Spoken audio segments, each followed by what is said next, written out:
3 خودکش بمبار لاہور ISI کے office پر دھماکہ، 12 انٹیلیجنس آفیسر شہید، 17 پولیس اہلکار سمیت 200 افراد زخمی۔ مزید معلومات کے لیے ہمارے ساتھ رہیے۔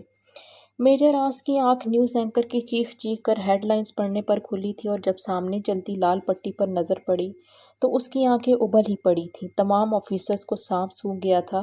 رات کے 1 بجے کے قریب خودکش بمبار وہاں پہنچے کیسے؟ ان کے 12 ساتھی شہید ہو چکے تھے اور باقی عملہ بھی زخمی ہوا تھا۔ دھماکہ اتنا پرزور تھا کہ آفس کی عمارت کے علاوہ آس پاس کی عمارتیں بھی متاثر ہوئی تھیں اور عام افراد زخمی۔ منہاج اسحاق، بس ایک بار تو میرے ہاتھ چڑھ جاؤ، تمہاری روح بھی پناہ مانگے گی ہم سے، ایک ایجنٹ نے دل ہلکا کیا۔ وہ سب ایک دوسرے سے نظریں چرا رہے تھے، کوئی نمی چھپا رہا تھا تو کوئی افسردگی۔ وہ سب ایک ہی فیلڈ کے تھے، جانے والے ان کے ساتھی تھے، ان کے ہمراہ، ان کے ہم قدم ہی تو تھے۔ ایک خاندان کے فرد جیسے ایک دوسرے کی تکلیف پر تڑپتے ہیں، ویسے ہی ایک ادارے کے فرد بھی ایک دوسرے کے زخموں پر سسک رہے تھے۔ مجھے لگتا ہے اس نے یہ سب انتظام صبح ہی کیا تھا، ورنہ اتنی سخت سیکیورٹی ہوتی ہے رات کے وقت۔ ایک اور بولا، ہمارا دھیان عوام کو پروٹیکٹ کرنے میں تھا، ہمیں کیا پتا تھا کہ اس بار وہ ساری آگ ہم پر اگلے گا۔ کیپٹن حمزہ بولا، ایسی بات نہیں ہے، پولیس سیکیورٹی وہاں بھی تھی، اسی وجہ سے تو زخمیوں میں پولیس افراد بھی شامل ہیں۔ ایک ایجنٹ نے کیپٹن حمزہ سے اختلاف کیا، مجھے لگتا ہے وہ ہمیں کمزور کرنا چاہتا ہے، اس حملے کا مطلب ہمیں وارن کرنا بھی ہو سکتا ہے۔ سب اپنی اپنی رائے دے رہے تھے۔ سب سے زیادہ خطرہ CN نیلم کو ہوگا۔ ایک ایجنٹ کو کیپٹن نیلم کا خیال آیا، زیادہ تر وہی اس کے ساتھ ہوتا تھا، کبھی رکشہ ڈرائیور تو کبھی ٹیکسی ڈرائیور۔ جو بھی ہے، ہم میں سے کوئی پیچھے نہیں ہٹے گا، ابھی تو شروعات ہے، ہمیں ابھی بہت سی انفارمیشن حاصل کرنی ہے، ابھی تک کوئی گڑبڑ نہیں ہوئی، آگے بھی نہیں ہوگی انشاءاللہ، اور ہم گھبرانے والوں میں سے نہیں ہیں، جیتے ہیں تو غازی کہلائیں گے، ہارے تو شہادت کے سینے میں سوئیں گے۔ نعرہ تکبیر، اللہ اکبر۔ میجر آس کے کہنے پر وہ سب بلند آواز بولے تھے۔ وہ آج بہت خوش تھا۔ اس کے جانی دشمن انٹیلیجنس والے آج افسردہ تھے۔ نمناک لہجوں نے اس کے اندر کے وحشی انسان کو بھرپور خوشی دی تھی۔ ہاں، ایک حقیقت سے انکار نہیں کیا جا سکتا تھا، وہ یہ کہ شہداء کے گھر والوں کو ان پر فخر تھا۔ ان کی ہمت، حوصلہ اور بلند آواز میں پرجوش تقاریر اور نعرے ہر محب وطن کو فخر محسوس کرنے پر مجبور کر رہے تھے۔ ریسٹورنٹ پر اس کی BMW کی رکی تو بڑی شان اور کروفر سے تنے سر کے ساتھ باہر نکلا تھا۔ اس کے پیچھے نہ صرف مشہور سیاسی شخصیت تھیں، بلکہ افغانستان، بھارت اور امریکہ کی بھی پاورفل شخصیات کی سپورٹ اسے حاصل تھی۔ اس کے گریباں کو آرمی کا ہاتھ کب کا لگ چکا ہوتا اگر غدار اپنے نہ ہوتے۔ وہ ایک ٹیبل پر کھڑی آرڈر نوٹ کر رہی تھی۔ بلیک جینز اور بیبی پنک شرٹ میں کھلے فل سلیوز اس پر بہت جچ رہے تھے۔ بالوں کی ٹیل پونی بنائے، آنکھوں پر ڈارک براؤن شیڈز لگا رکھے تھے۔ وہ آرڈر لے چکی تھی، شاید تبھی جانے کو مڑی جب سائیڈ والی کرسی پر بیٹھے شریر لڑکے نے شرارتاً پیر آگے کر دیا۔ نیلم کو نظر تو آ گیا تھا، وہ اسے سچ مچ اندھا سمجھ رہا تھا۔ پیر اور ٹخنے کے بیچ پیر رکھ کر نیلم گزری تو اس لڑکے کی چیخ نکل گئی، آر یو بلائنڈ ایڈیٹ! غصے میں اس کے منہ سے وہی عام جملہ نکلا جو عموماً ایسی صورتحال میں بولا جاتا ہے، یس آئی ایم۔ لڑکی نے اطمینان سے کہا۔ ریسٹورنٹ میں دبے دبے کہکے لگنے لگے۔ منہاج کا غصہ سوا نیزے پر پہنچ گیا۔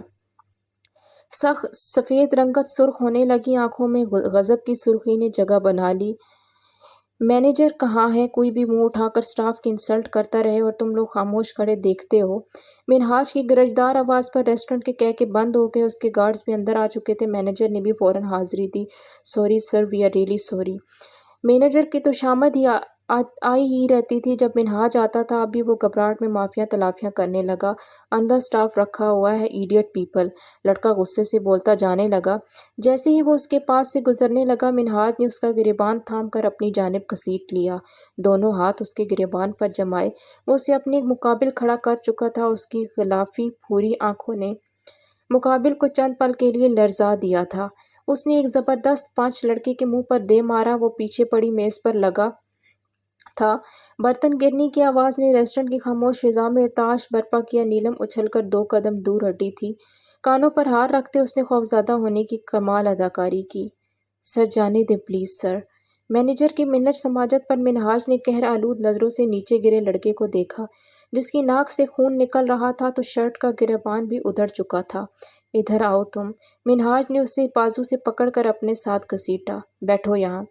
اس نے قدرے کونے پر لگی میز کی کرسی کھینچتے اسے بٹھایا اور مینیجر کی جانب مڑا۔ کچھ فاصلے پر گیا اور اس کو گھورتے بولا، میں نے کہا تھا اسے یہ نوکروں والے کام مت کروانا۔ وہ درشتگی سے بولا، سر کوئی کام تو دینا تھا نا۔ مینیجر منمنایا، کچھ بھی کراؤ یا مفت میں سیلری دو مگر آئندہ وہ میرے سوا کسی کا آرڈر نہیں لے گی، مائنڈ اٹ۔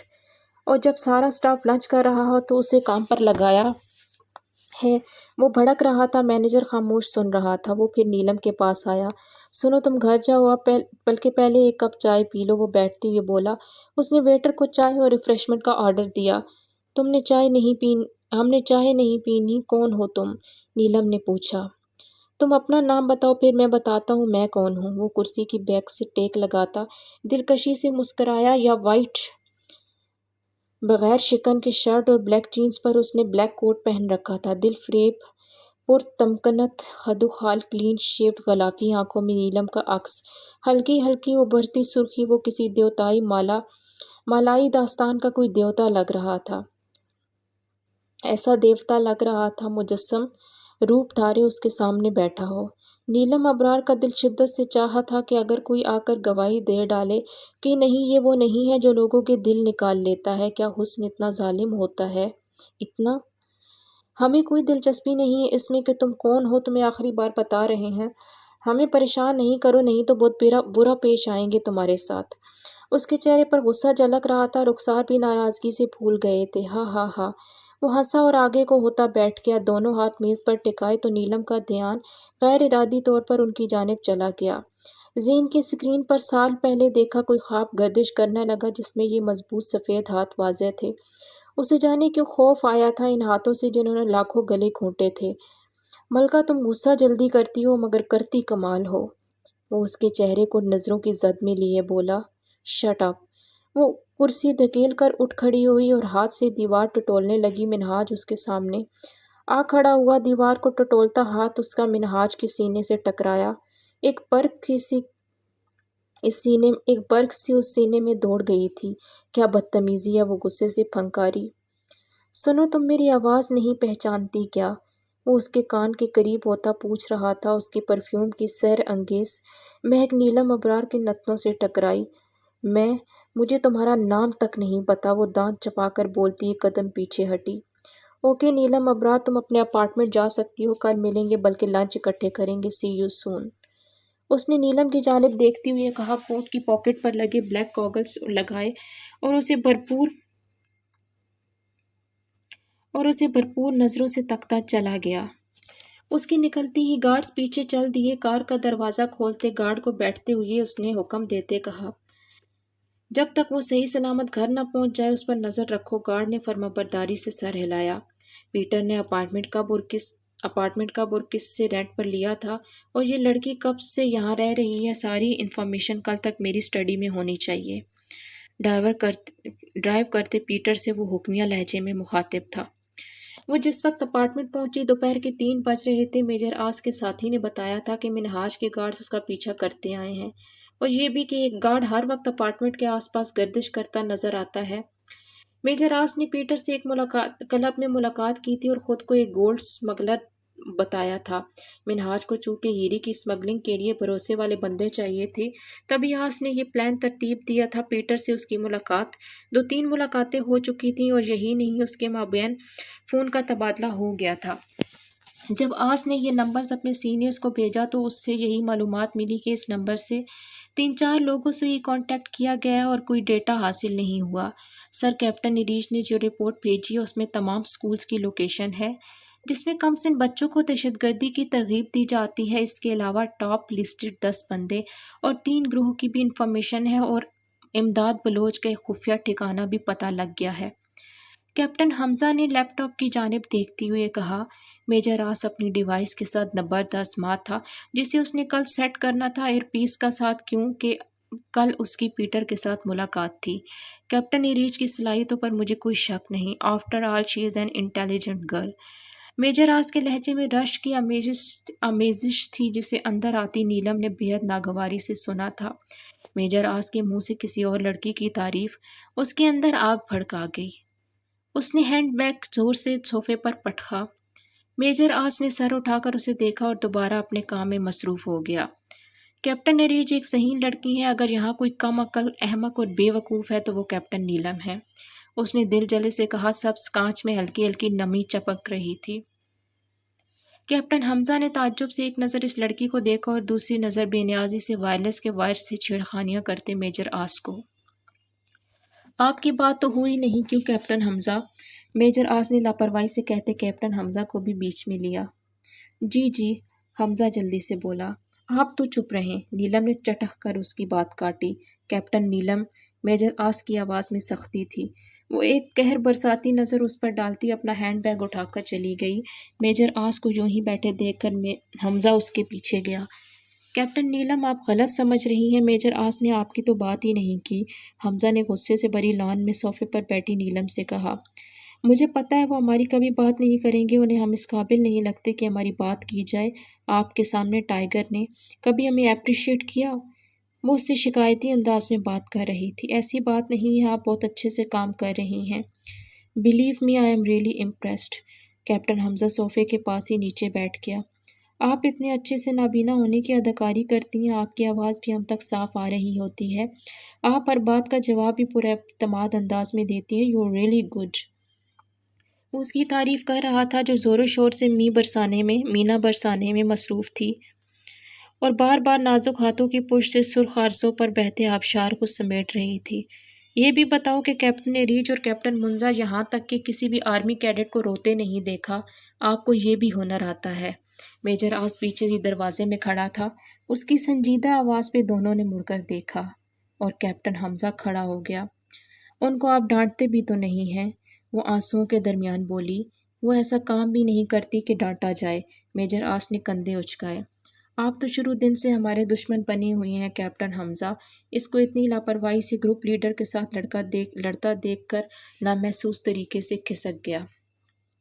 تم ہی دوستی کرنا چاہ رہی ہو، اس نے مزید تپایا۔ تو آپ کر لینا دوستی۔ اس کی آواز میں رس گھلتا محسوس ہو رہا تھا۔ ابھی چیخ رہی تھی، غصہ کر رہی تھی، اور اب میں حسین لڑکیوں سے دوستی نہیں کرتا، وہ بول کر کچن کی جانب چل پڑا۔ کیوں؟ وہ اس کے پیچھے ہی چلی آئی۔ فریج سے بوتل نکال کر میجر آس نے کچن کاؤنٹر پر رکھی۔ وہ دھوکے باز ہوتی ہیں، وہ گلاس میں پانی انڈیلتا بولا۔ نیلم اسے ہی دیکھ رہی تھی، کتنی حسین لڑکیوں کو آزما چکے ہیں۔ میجر آس نے اس کے لہجے میں تیکھا پن محسوس کیا، صرف ایک کو۔ اس نے تمام دورانیے میں پہلی بار اس کی آنکھوں میں دیکھا۔ ایک بار ہمیں بھی آزما کر دیکھ لیں، اس کی آنکھوں میں التجا تھی۔ آزما ہی تو رہا ہوں، مگر دل کہتا ہے تم دھوکہ دو گی۔ وہ اس کی التجائیہ نظروں میں دیکھتا کتنا پر یقین تھا۔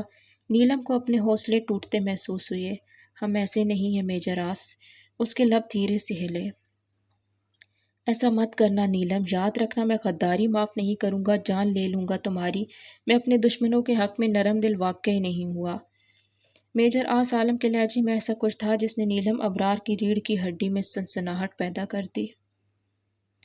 رات کے وقت کلب کی رونق اپنے عروج پر تھی، وہی عریاں بدن، پھولی سانسوں کے ساتھ تھرکتے وجود، بے ہنگم میوزک، آنکھوں میں چبھتی لائٹنگ۔ ایجنٹ 61 اور ایجنٹ 41 آج ادھر موجود تھے، جبکہ میم بشرا انہیں تھرو مانیٹر سسٹم ڈیل کر رہی تھیں۔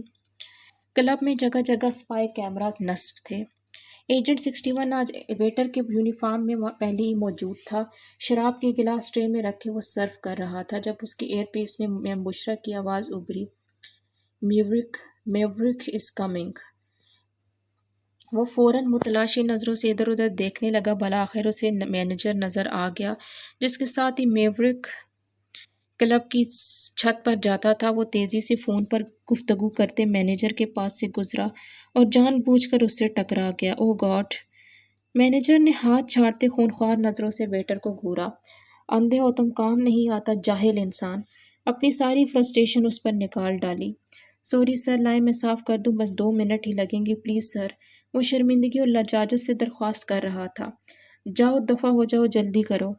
مینیجر نے کوٹ اتار کر اس کے منہ پہ مارا۔ ایجنٹ 61 تیزی سے اندر واش روم کی جانب چل پڑا۔ جلدی کرو، میورک آ گیا ہے، اس کے اوپر جانے سے پہلے کوٹ دے کر آؤ۔ میم بشرا جلدی میں بولی، یہ لگ کیوں نہیں رہا؟ ویٹر نے اپنی جیب سے چھوٹا سا اسپائی کیمرہ نکالتے کوٹ کے کاندھے اور کالر کے درمیان فٹ کیا۔ جلدی کرو، وہ سیڑھیاں چڑھ رہی ہیں، میم بشرا ایک بار پھر بولی۔ ہو گیا ڈن۔ وہ کوٹ لے کر بجلی کی رفتار سے بھاگا۔ میورک اور مینیجر آدھی سیڑھیاں چڑھ چکے تھے۔ سر آپ کا کوٹ۔ ویٹر کی آواز پر میورک کو تھماتا مینیجر پلٹا۔ رکھو، میں آتا ہوں۔ وہ مڑنے لگا۔ سر پہن لے کہیں پھر کچھ۔ اچھا جلدی کرو۔ میورک اسے مسلسل گھور رہا تھا۔ ویٹر نے آگے بڑھ کر اسے کوٹ پہنایا۔ جاؤ تم۔ اوپر اندھیرا تھا، چھت بھی مکمل اندھیرے میں ڈوبی ہوئی تھی۔ اگر وہاں روشنی ہوتی تو یہ ننھا سا اسپائی کیمرہ میورک کی نظر سے چھپا نہ رہتا۔ Well done 61۔ میم بشرا نے اسے مبارکباد پیش کی اور دوسرے مانیٹر پر اسپائی کیمرہ سے نظر آنے والا منظر ملاحظہ کیا۔ اندھیرے سے گزر کر تقریباً 5 منٹ وہ روشنی میں آئے تھے۔ یک کمرے کی لائٹ جلائی تھی۔ میورک گھٹنے کے بل زمین پر بیٹھا، کارپیٹ ہٹا کر اس نے انگلیاں موڑ کر فرش پر بجائیں اور ہلکے سے دھکا لگا کر اسے کسی شیڈ کی طرح کھولا۔ وہ اندر گم ہو گیا۔ مینیجر بھی اس کے پیچھے ہی اترا تھا۔ کمرے سے اب سارا منظر صاف نظر آ رہا تھا، اسلحے اور گولیوں سے بھرا کمرہ۔ میم بشرا نے اسے لاچ کر کے دیکھا تو معلوم ہوا وہ سب ہتھیار امریکہ کے تھے، نہ کہ پاکستان کے، یعنی میورک منہاج اسحاق کو بھی دھوکہ دے رہا تھا۔ کمرے میں اتنا اسلحہ بھرا تھا کہ یقین کرنا ممکن نہیں تھا کہ یہ سب 1 سال کے اندر یہاں بھرا گیا ہے، بلکہ 1 سال سے بھی کم عرصے میں۔ یہ سب بیچنا کب ہے؟ جلدی خالی کرو، مینیجر نے کہا۔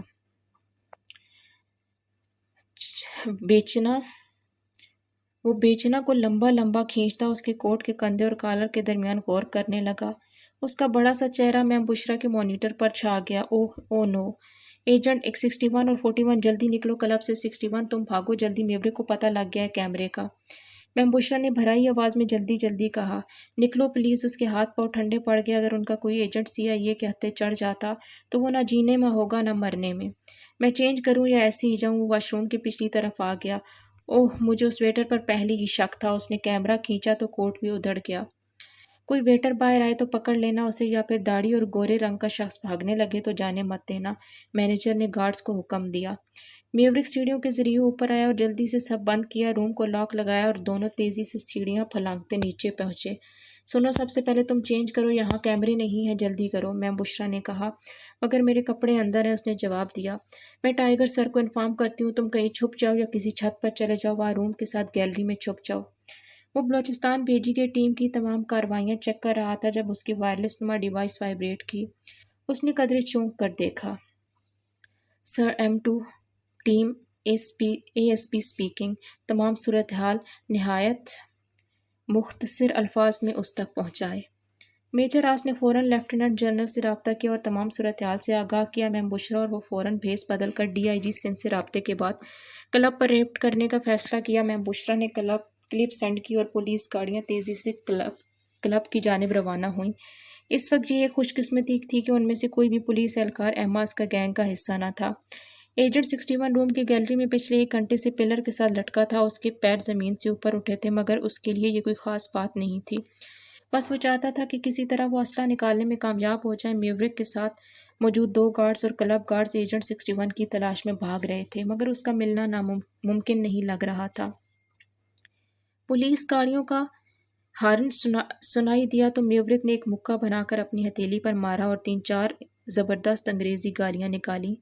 پولیس کی تعداد اتنی زیادہ تھی کہ پل بھر میں کلب کو گھیر لیا گیا۔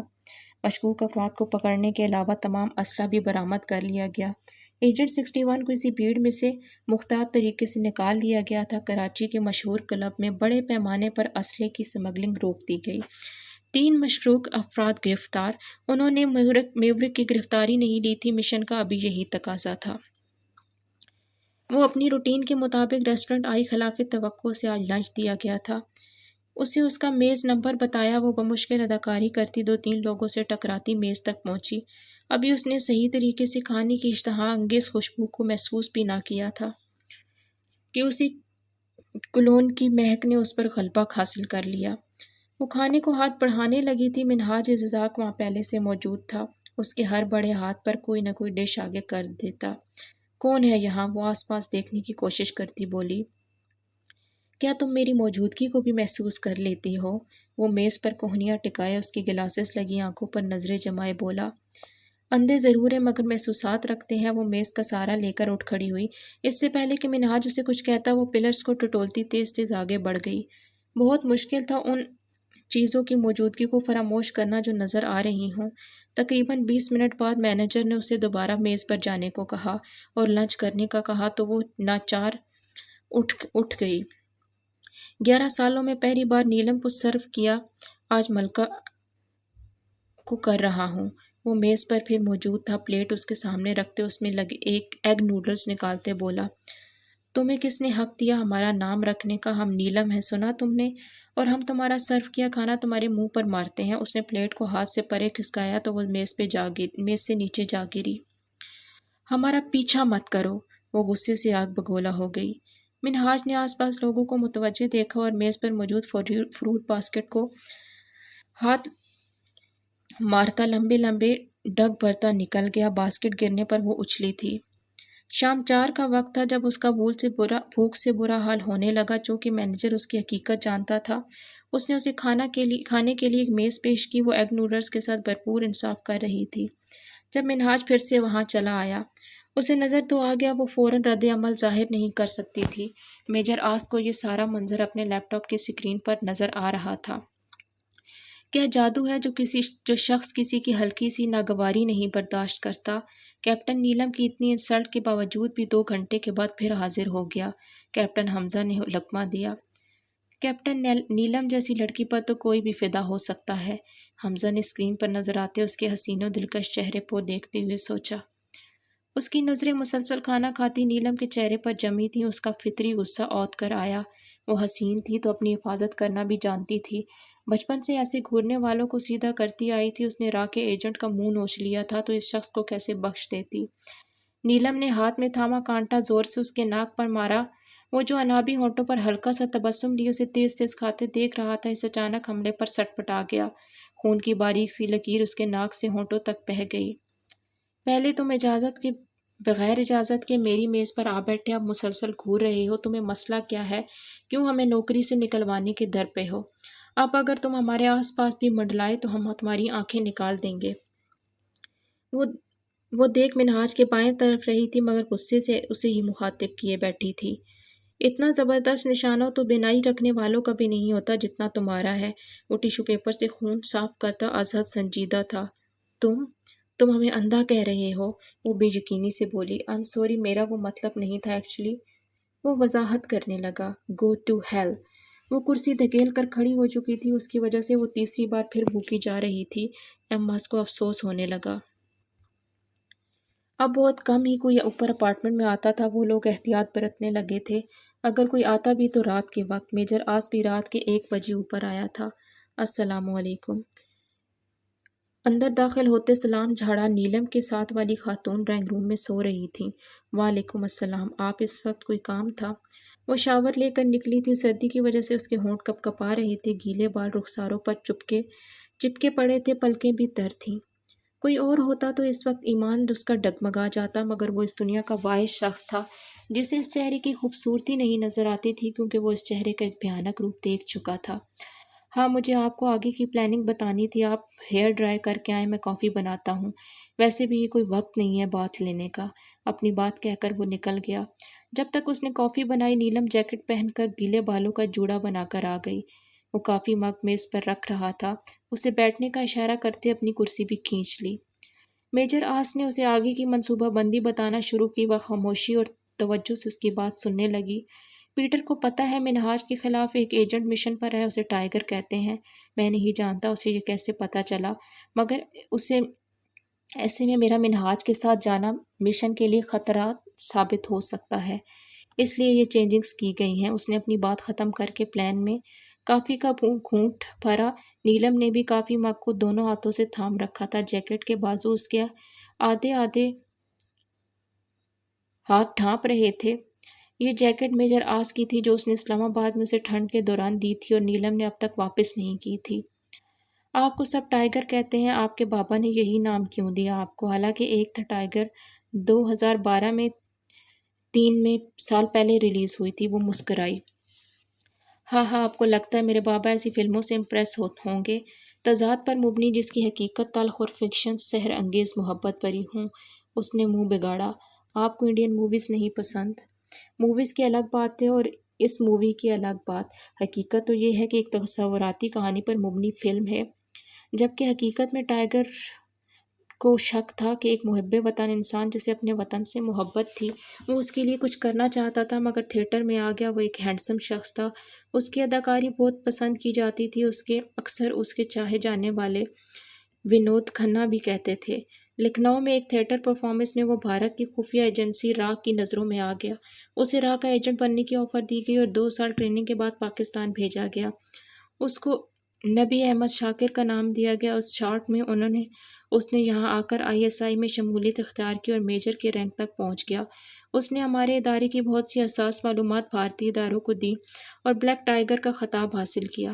وہ بہت شاطر انسان تھا، اس کے 100 روپ تھے، ہر بار مختلف بھیس میں آتا۔ اس نے کافی سال یہ کام کیا۔ ایک بار راہ نے ایک ایجنٹ کو اس سے ملنے بھیجا جو ISI کے ہتھے چڑھ گیا۔ اس نے بلیک ٹائیگر کے بارے میں ساری حقیقت کھول دی۔ غور سے سنتی نیلم نے بے اختیار لمبا سا ہاں کیا۔ پھر بھارت کی سنگ دلی سامنے آئی جس نے ہمارے ادارے سمیت روندر کو بھی ہلا کر رکھ دیا۔ بھارت نے روندر کی سالوں کی محنت اور قربانیوں کا صلہ یہ دیا کہ اسے پہچاننے سے انکار کر دیا اور کہا کہ پاکستان نے جاسوسی کا جھوٹا الزام لگایا ہے۔ ہمارے اس شخص سے کوئی لین دین نہیں۔ ہمارے ادارے نے اس پر ہر قسم کا تشدد کیا جو دشمن پر کیا جاتا ہے، مگر بھارت کے خلاف وہ کچھ نہ بولا۔ اسے 100 سالہ قید میں رکھا گیا، پھر اس کی موت ہو گئی۔ میجر راز نے کافی کا گھونٹ بھرا۔ اصل میں بابا اس سے بہت انسپائر تھے۔ 16 سال کی قید میں وہ ایک بار بھی اپنے ملک کے خلاف نہیں بولا۔ اصل بلیک ٹائیگر وہی تھا، مگر بھارت نے اس کی لاش تک لینے سے انکار کر دیا۔ اسے آخری وقت میں اپنے وطن کی مٹی بھی نصیب نہیں ہوئی۔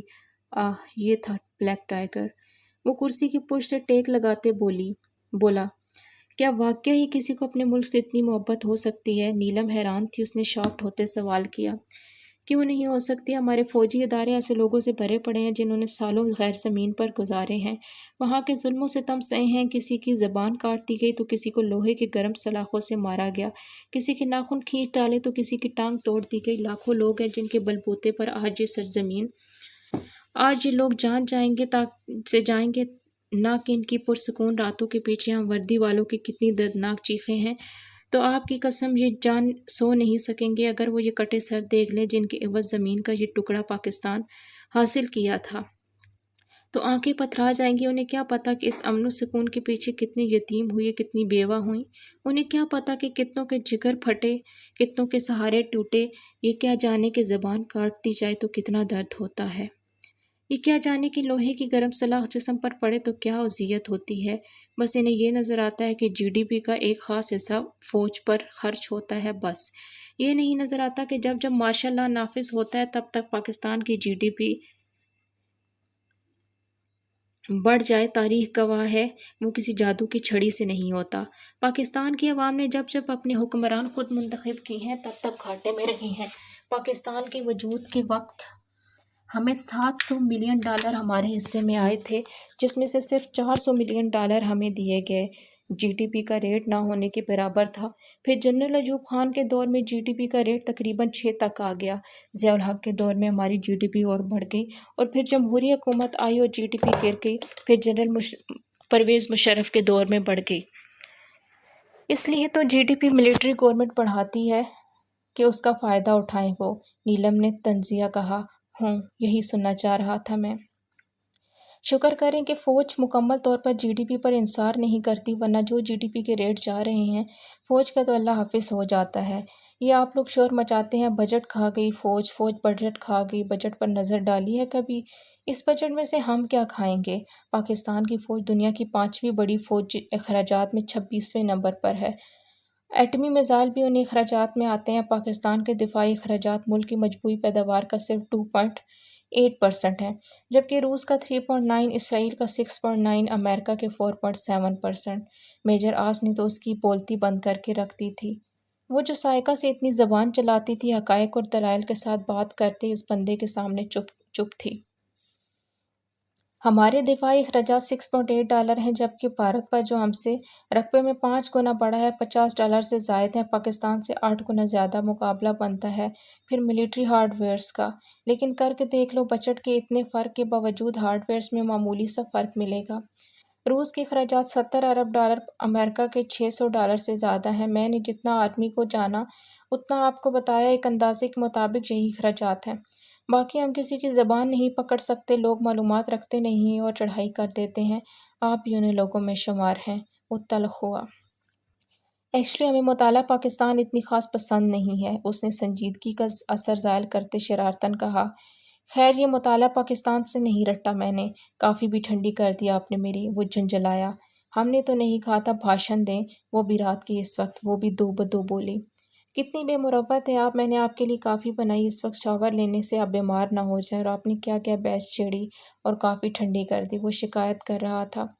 بالکل ایسے ہی ہم یاد کریں، چند دن پہلے بنائی ہم نے آپ کو بنا کر دی تھی آپ پیے بنا ہم چلے گئے تھے، جو آپ اور ہماری توبہ جو آپ جیسے مغرور انسان کے لیے کچھ بنائے۔ وہ ہاتھ سینے پر باندھے بیٹھی تھی، میجر آس نے اسے بازو سے پکڑ کر کھینچا۔ وہ اس افتاد کے لیے قطعاً تیار نہ تھی تو اس کے سینے پر ہاتھ رکھ کے سر ٹکرانے سے بچایا۔ آپ کے تو اچھے بھی بنائیں گے کافی، وہ اسے کچن میں گھسیٹ لایا تھا۔ نیلم کو اب تک میجر آس کا دل اپنی ہتھیلی میں دھڑکتا محسوس ہوا تھا، اور وہ بے دل انسان شاید سچ مچ جذبوں سے عاری تھا۔ میں 3 دن کے لیے مشن کے سلسلے میں کہیں جا رہا ہوں۔ وہ کافی بناتی نیلم کی طرف دیکھتے بولا، کاؤنٹر سے کمر ٹکائے سینے پر ہاتھ باندھے سامنے والی دیوار کو دیکھ رہا تھا۔ آپ سنبھال لیں گی نا سب؟ اس نے نیلم کی جانب دیکھا جو مگ ایک ہاتھ میں تھامے دوسرے ہاتھ میں چمچ پکڑے اسے دیکھ رہی تھی۔ کیوں جا رہے ہیں آپ؟ فارسی تو نہیں بول رہا، مشن کے لیے جا رہا ہوں۔ آپ نے پکچرز بھی لا کر نہیں دیں۔ آئی ایم سوری، میں بزی تھا۔ آپ نے پرومس کیا تھا۔ وہ اس کا وعدہ یاد دلاتے مگ میں دیکھنے لگی۔ رہنے دے کافی۔ وہ تیزی سے نکل گیا۔ کیوں؟ وہ اس کے پیچھے آئی۔ دل نہیں چاہ رہا، وہ بغیر مڑے بولا، اور نیلم لاؤنج میں اکیلی رہ گئی۔ عجب صورتحال ہوتی جا رہی ہے، رات کے بعد رات ہوتی جا رہی ہے۔ وہ تو آج بھی مکمل ہے پتھر کی طرح، ریزہ ریزہ تو میری ذات ہوتی جا رہی ہے۔ اگلے دن وہ ریسٹورنٹ میں موجود تھی۔ منہاج اسحاق کل ہی کی طرح لنچ ٹائم پر بھی حاضر ہوا تھا۔ وہ مسلسل اسے نظروں کے اثار میں لیے ہوئی تھا۔ نیلم کو کوفت ہونے لگی۔ سنو ملکہ، میرے ساتھ لنچ کرو گی؟ وہ بل والی ڈائری لے کر واپس آ رہی تھی جب اس نے راستے میں آتے انتہائی دلنشیں لہجے میں آفر کی۔ ہم لعنت بھیجتے ہیں تم پر اور تمہاری آفر پر، ہمارے راستے میں مت آیا کرو، کتنی بار کہیں تم سے؟ وہ دبے دبے لہجے میں چلائی۔ جتنی بار تمہارا دل کرے ملکہ۔ وہ ہنسا، اس کے دانت چمک اٹھے۔ ہمیں تنگ مت کرو، ہمارے لیے پرابلمز کھڑی مت کرو، ہم پہلے ہی بہت مشکل میں ہیں، ہماری نوکری چلی جائے گی تمہاری وجہ سے۔ اب کی بار نیلم کے لہجے میں منت تھی۔ تمہیں بالکل بھی تنگ نہیں کروں گا، بس ایک بات مان لو۔ وہ 2 قدم آگے بڑھا۔ کیا؟ ڈائری پر نیلم کی گرفت مضبوط ہوئی۔ لنچ پر چلو میرے ساتھ۔ اس نے نیلم کے ہاتھ سے ڈائری چپٹ لی۔ یہ کیا بدتمیزی ہے؟ وہ اپنے اندازے کے مطابق ڈائری لینے کو لپکی۔ ہاں، منہاج نے اس کا ہاتھ ہٹایا۔ تمہیں اپنی نوکری نہیں گنوانی تو مان جاؤ، ورنہ میں یہ ڈائری لے کر جا رہا ہوں۔ وہ دھمکی دے رہا تھا۔ ہم چلتے ہیں تمہارے ساتھ، وہ ہکلائی۔ مائی ملکہ۔ وہ مسکرایا۔ آدھے گھنٹے بعد منہاج اسحاق کی پراڈو ایماس پلازا کے گیٹ پر رکی۔ نیلم ایسی ہی بیٹھی رہی جیسے یہ اونچی عالیشان محل سچ میں نہ نظر آیا ہو۔ کیپٹن نیلم، آپ کو منہاج کے ساتھ نہیں جانا چاہیے تھا، کم از کم میری غیر موجودگی میں تو بالکل نہیں۔ وہ غصے میں بپھرا بول رہا تھا، ایئر پیس میں اس کی گھراٹ صاف سنائی دے رہی تھی۔ ابھی مجھے گئے 1 دن نہیں ہوا اور آپ اپنی مرضی سے تفریح کرنے نکل پڑی، وہ بھی اس درندے وحشی کے ساتھ۔ میں بکواس کرتا ہوں، میری بات آپ کو سمجھ نہیں آتی؟ وہ مسلسل بول رہا تھا۔ اس کے ساتھیوں میں سے ایک نے یہ خبر نیلم کو دی تھی، تبھی اس نے لیپ ٹاپ کھول کر اس کی لوکیشن دیکھی تھی۔ آؤ ملکہ۔ منہاج نے اس کی جانب کا دروازہ کھولا۔ جاؤ آپ اور واپس مت آنا۔ دوسری جانب سے وہ غصے سے بولا تو ضبط کرتی نیلم نے اپنے ہونٹ بھینچ لیے۔ منہاج نے اس کا نرم ملائم ہاتھ پکڑ کر باہر آنے میں مدد دی۔ ہاتھ چھڑاؤ اپنا۔ وہ کیمرے میں سب دیکھ رہا تھا جو اس کی واچ پر لگا درشتگی سے بولا۔ وہ ہمیں اندھا سمجھتا ہے، نیلم نے دل میں اسے جواب دیا۔ ہم چل لیں گے، وہ ہاتھ چھڑاتی بولی۔ کم آن، مجھے اپنا انسٹرکٹر سمجھ لو۔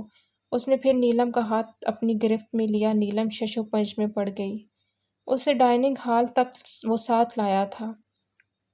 ایک چیئر گھسیٹ کر اسے کندھوں سے تھامتے بٹھایا تو نیلم کو اس کے لمس نے کپکپانے پر مجبور کر دیا۔ خوف کی ایک لہر اس کی روح میں اتر گئی، سرایت کر گئی۔ اس لمس نے کیا کیا نہیں یاد کروا دیا، کون کون سے خواب حقیقت ہونے جا رہے تھے، وہ اب سمجھ رہی تھی۔ اس نے بے اختیار جھرجھری لی۔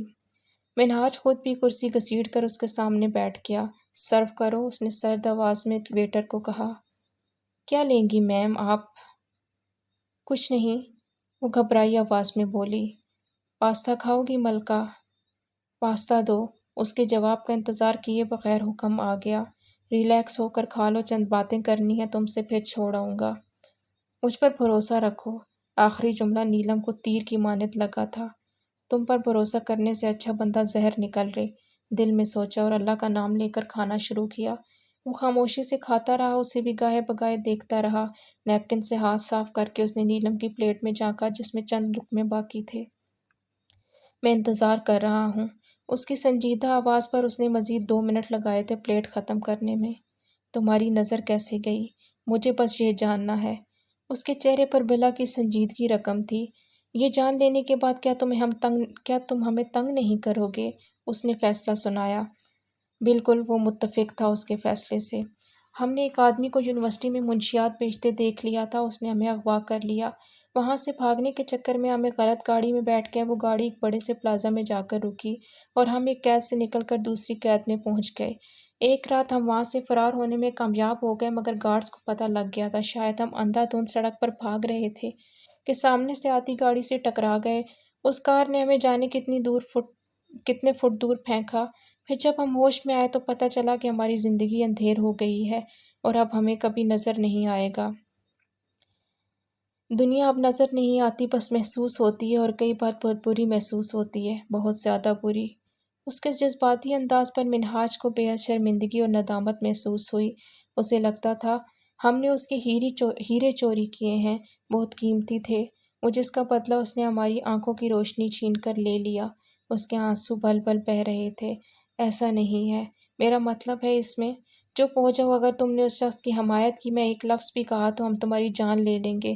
وہی ذمہ دار ہے ہماری بے رنگ پھیکی اذیت ناک زندگی کا، صرف وہی۔ وہ چلا رہی تھی اور آخر میں پھوٹ پھوٹ کر رونے لگی۔ یہ لو پانی پیو۔ اس نے پانی نیلم کی جانب بڑھایا۔ وہ ہچکیاں لیتے پانی پینے لگی۔ منہاج اس کے سر پر کھڑا تھا۔ تمہاری فیملی کدھر ہے؟ اس نے سرسری انداز میں پوچھا۔ ہمارا ایک ہی بھائی تھا، اس نے شادی کر لی اور ہمیں کالج ہاسٹل میں بھیج دیا۔ اس کے بعد اسے کبھی یاد نہیں آیا کہ اس کی کوئی بہن بھی ہے، جی رہی ہے کہ مر گئی۔ مگر تم ہم سے یہ کیوں پوچھ رہے ہو؟ جذبات کی رو میں بہہ کر بولتی وہ آخر میں غصہ ہوئی۔ ہمارے ہمدرد بن رہے ہو تم، اگر یہ سوچ رہے ہو کہ ہمیں ٹریپ کر لو گے تو جان لو، آنکھوں سے اندھے ضرور ہیں مگر کمزور نہیں، اچھوں کے دماغ ٹھکانے لگا دیتے ہیں ہم، سمجھے تم؟ وہ غصے میں بول رہی تھی، ہلکا ہلکا سا خوف بھی اس کے لہجے میں تھا جو منہاج سے چھپا نہ رہ سکا۔ اس کے انابی ہونٹ مسکرا دیے۔ میں تمہاری بات سے مکمل اتفاق رکھتا ہوں۔ وہ اس کی کرسی کے بیک پر ہاتھ رکھے ہلکے سے اس کی جانب جھکتا بولا، دور رہو ہم سے۔ وہ چلائی، جو حکم ملکہ۔ وہ ہنس رہا تھا۔ ہمیں جانا ہے اب۔ وہ میز پر ہاتھ رکھے ٹٹولتے کھڑی ہو گئی۔ اوکے، یہاں سے اسٹارٹ کریں گے انشاءاللہ نیکسٹ پارٹ میں۔ تب تک کے لیے اپنا خیال رکھیے، پلیز چینل کو سبسکرائب ضرور کیجیے، اور ویڈیو اچھی لگی ہو تو ویڈیو کو لائک اور شیئر بھی ضرور کیجیے۔ ملتے ہیں نیکسٹ ویڈیو میں، تب تک کے لیے اپنا خیال رکھیے۔ اللہ حافظ۔